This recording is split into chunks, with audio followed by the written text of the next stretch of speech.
오늘은 여러분들께 예고드린 대로 톰 행크스가 주연을 했던 영화들을 추천해드리는 시간을 갖도록 하겠습니다. 첫 번째로 여러분들께 소개해드리고 싶은 영화는 더 포스트입니다. 2018년 1월 25일에 개봉한 이 영화는 사실 국내 시장에서는 굉장히 흥행에 실패했던 영화지만 아카데미나 골든글러브 그리고 전미 비평가 협회상 나무조연상을 받으면서 미국 내에서는 많은 호평을 받았던 그런 영화입니다. 워싱턴 포스트의 편집장이었던 벤은 베트남 전쟁의 진실이 담긴 정부 기밀문서 펜타곤 페이퍼를 입수하게 됩니다. 결국 4천여 장에 달하는 정부 문서를 손에 쥔 벤.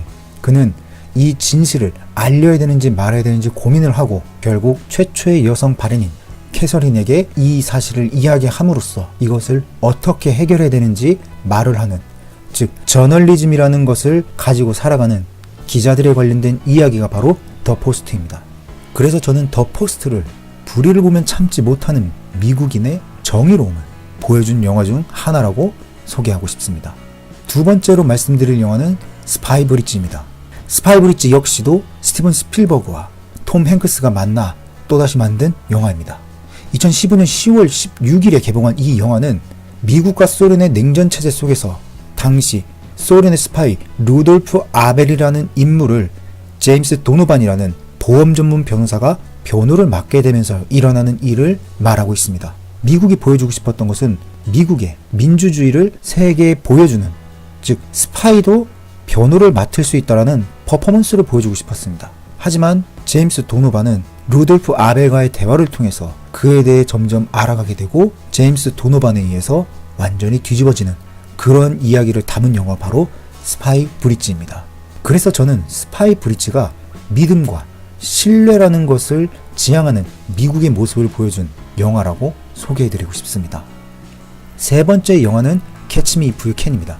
이 영화 역시도 톰 행크스와 스티븐 스필버그가 만나서 제작된 영화입니다. 여기에 더불어 레오나르도 디카프리오가 주연을 맡으면서 재미있는 코미디를 보여주지만 그 내용만큼은 세상을 놀라게 만드는 그러한 이야기를 담은 영화 바로 캐치 미 이프 유 캔입니다.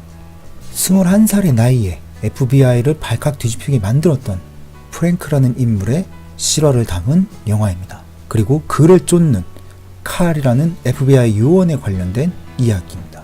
유쾌하지만 깊은 감동을 주면서 이와 동시에 레오나르도 디카프리오와 톰 행크스의 케미를 보여주는 영화가 저는 캐치 미 이프 유 캔이라고 소개해드리고자 합니다. 네 번째로 소개해드릴 영화는 아폴로 13입니다. 아폴로 13은 론 하워드 감독과 톰 행크스가 만나 만들어진 영화입니다. 세 번째 우주여행을 해낸 노련한 42세 우주 비행사 짐 러블은 1969년 7월 20일에 동료인 닐 암스트롱, 그의 역사적인 달 착륙을 보면서 자신도 반드시 달에 갈 거라는 꿈을 가지며 살아가게 됩니다. 그러던 어느 날 그에게 뜻하지 않은 기회가 오고 결국 그는 아폴로 13을 타고 달을 향해서 출발하게 됩니다. 이 영화는 여러분들이 퍼스트맨을 보셨다면 그 이후에 아폴로 13을 연결해서 보시라고 추천해드리는 영화입니다. 참고로 이 영화는 제가 개인적으로 봤을 땐 굉장히 따뜻한 동료를 사랑으로 감싸주는 그런 상사의 모습을 보여주는 영화라고 말씀드릴 수 있을 것 같습니다. 다섯 번째로 소개해드릴 영화는 데싱 유드입니다. 1996년 10월 4일에 개봉한 이 영화는 톰 행크스가 감독과 각본을 맡았었던 영화입니다. 연식이 조금 되시는 분들은 아마 이 영화의 주제가를 들으면 모두가 이 주제가가 이 영화에서 나왔구나 라는 것을 알 수 있습니다. 1964년 재즈 드라마 지망생인 가이가 아버지의 가게에서 일을 하다가 친구들과 만든 이 노래가 아마추어 경연 대회에서 우승을 하게 되고 그리고 이를 통해서 라디오 방송을 타면서 전국 순회 공연을 해 나간다는 이 이야기를 다루고 있습니다. 데싱 유드는 실제로 더 원더스라는 그룹에 관련된 이야기를 가지고 와 드라마로 만든 영화이고 그래서 어떻게 보면은 더 원더스의 전기 영화라고 볼 수 있습니다. 최근에 나왔었던 보헤미안 랩소디 혹은 그 이전에 나왔던 레이, 이 두 영화가 데싱 유드와 굉장히 유사한 모습을 보여줍니다. 여기서 톰 행크스는 미스터 화이트라는 인물로 나오면서 이 데싱 유드 속 주인공들 더 원더스의 조력자 역할을 하는 모습으로 잠시 출연합니다. 6번째로 추천해드리고 싶은 영화는 라이언 일병 구하기입니다. 스티븐 스필버그와 톰 행크스가 만나서 만든 영화입니다. 이 영화는 노르망디 상륙작전에 참가했던 미국 대위 존 밀러가 작전이 끝난 뒤 새로운 임무를 부여받는 것으로 시작이 됩니다. 독일군 사이에 고립되어 있는 제임스 라이언 일병을 구해오라는 것이 바로 그 임무인데요.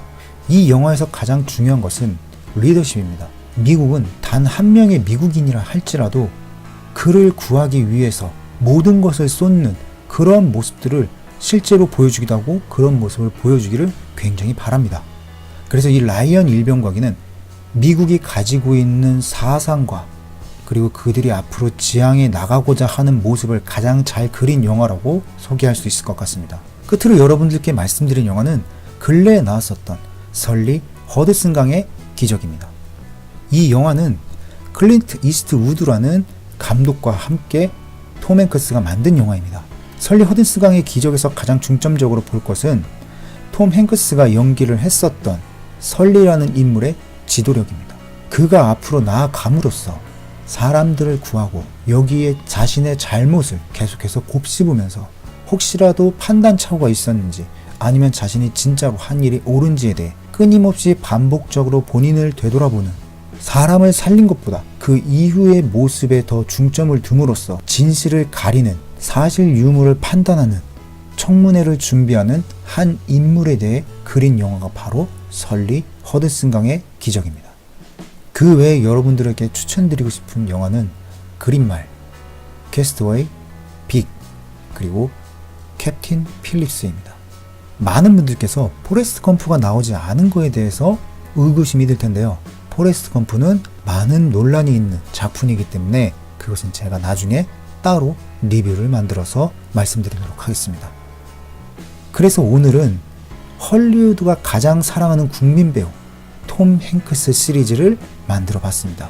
다음 시리즈에서는 충무로가 사랑하는 국민 배우 안성기 씨의 영화들을 방금 전 말씀드린 톰 행크스의 7가지 모습과 비교하는 영상으로 찾아뵙겠다는 것을 말씀드리면서 긴 영상 마치고자 합니다. 추천, 구독 부탁드리겠습니다. 그럼 전 다음 영상에서 만나 뵙겠습니다. 바이바이입니다.